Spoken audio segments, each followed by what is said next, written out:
Donc bonjour, je m'appelle Ingrid Napi, je suis actuellement professeure à l'école des ponts Paris Tech.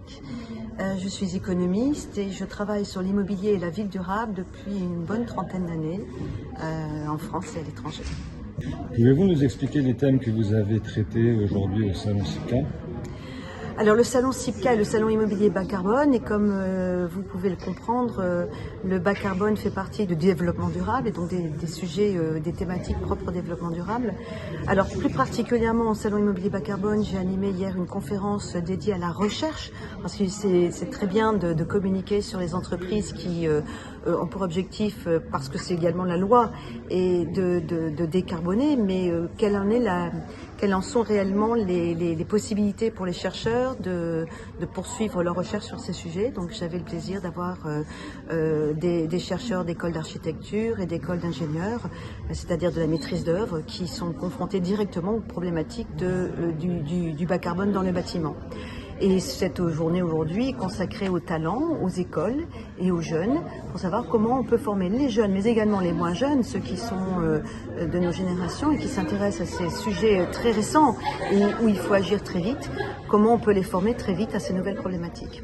Vous travaillez sur la chaîne de valeur de la production urbaine et architecturale avec de nombreux architectes. Pouvez-vous nous en dire un peu plus? Oui, alors donc par ailleurs je suis membre de l'Observatoire de l'économie de l'architecture, qui est une instance qui a été mise en place par le ministère de la Culture et la direction de l'architecture il y a un peu plus d'un an, avec l'objectif de réfléchir sur le rôle économique de l'architecte dans la chaîne de valeur de la production, notamment décarbonée.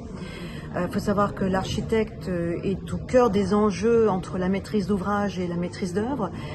C'est lui qui, idéalement en termes de chef d'orchestre, alors il faut voir selon les pays, mais idéalement en termes de chef d'orchestre, connaît les matériaux, connaît l'art de construire et donc peut répondre à la demande des maîtres d'ouvrage et derrière des investisseurs sur la façon de mieux fabriquer la ville durable, de mieux construire la ville durable et de trouver également, parce que beaucoup d'architectes font de la recherche, terrain, de l'innovation et de trouver des nouveaux moyens pour construire soit plus léger, comme c'était le cas avec mon interlocuteur, mon invité Philippe Rizzotti, mais également de trouver de nouveaux matériaux de construction et de savoir agencer toutes ces ressources pour construire mieux avec moins. Et également une autre thématique qui a été mise en avant, et demandée également par les étudiants, c'est au-delà des matériaux, comment également privilégier les circuits courts. Parce que décarboner, c'est bien beau, ça veut dire utiliser des matériaux de construction qui soient décarbonés, mais c'est également de favoriser des circuits courts, d'approvisionnement, de favoriser également l'économie circulaire. Voilà, ce sont des thématiques qu'on entend depuis de nombreuses années, c'est pas nouveau, rien n'est nouveau, mais il y a une accélération du fait de plusieurs réglementations, une prise de conscience aujourd'hui de l'urgence d'appliquer cela. Ça vient des investisseurs qui ont des normes ESG à respecter.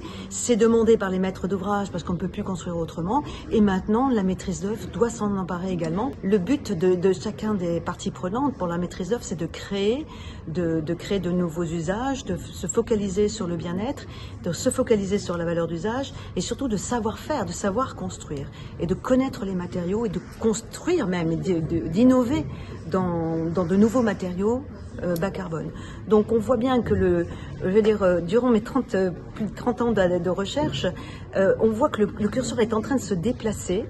Étonnamment, il est en train de se déplacer vers la maîtrise d'œuvre parce que c'est la maîtrise d'œuvre qui a des solutions. Bien sûr, il faut de l'argent, il y a des contraintes réglementaires, mais la maîtrise d'œuvre aujourd'hui, elle est, je dirais, au cœur de la chaîne de valeur parce que on peut dire on veut décarboner, très bien, mais où sont les ressources? Les ressources, c'est la maîtrise d'œuvre qui les connaît, c'est la maîtrise d'œuvre qui sait les agencer, et donc je m'intéresse particulièrement à ce sujet-là aujourd'hui. Merci beaucoup, Ingrid.